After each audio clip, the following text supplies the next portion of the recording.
Shane Saracen here to do another shuffle for you. This is going to go back to the beginnings of rock and roll. It may not be the first rock and roll song, but it's credited often as being the first rock and roll song. It's a tune called Rock Around the Clock. Now, I want to state that there's a clicky sound that my understanding is actually the bass being plucked, hammered and plucked or whatever on a stand-up bass and mic'd a certain way to get this slap, heavy slap sound that was really popular with the rockabilly sound and the early rock. And that being said, I'm sure that the actual part that the drummer's playing is not that. It's probably just something like this.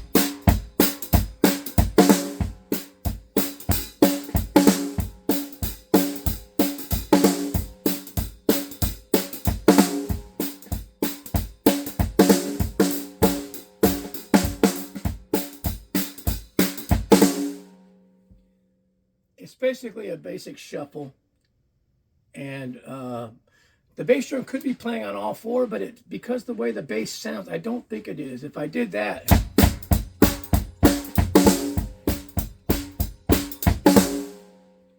I don't think it has as good of a sound. Now, that being said, if I was going to play this tune, I would try to get that clicky sound of the bass. And I've seen people do this with sticks. I'm going to use the Vader, the bamboo splash stick. Now I've got these with the stick shields on them, so that if I hit rim shots, I can make it last longer, for lack of a better term. But there's a clickiness that I can get off the rim, where the stick might be a little bit obtrusive. So I'm going to use this, and I hear a sound that sounds like something like kind of a swinging train beat, or a shuffle with one hand and that. So I'm going to play that. The original tempo is not that fast, probably.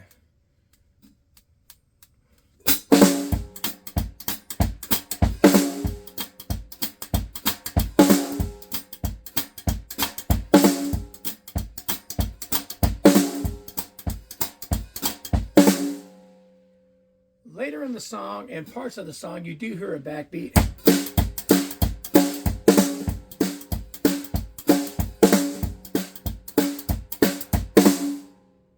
However, most of the tune, you do hear that heavy slap on beat 4. You could do it closer to you.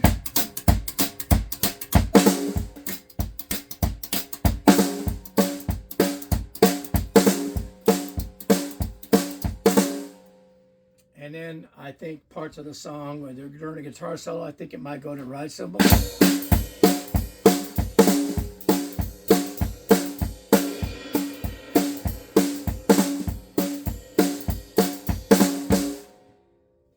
Anyway, my point is, in a lot of that rockabilly type stuff, I like the fact that you can take some rods or something like that, these splash stick type things, and play without it being so heavy like a stick,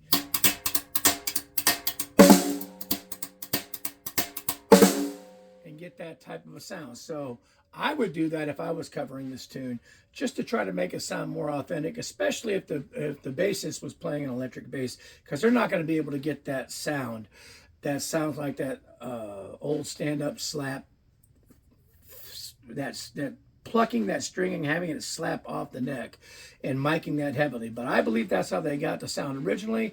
A lot of rockabilly is that way. But if I was going to play this tune, I would use these, and I would play it on the rims. I think it's a cool shuffle. Rock around the clock.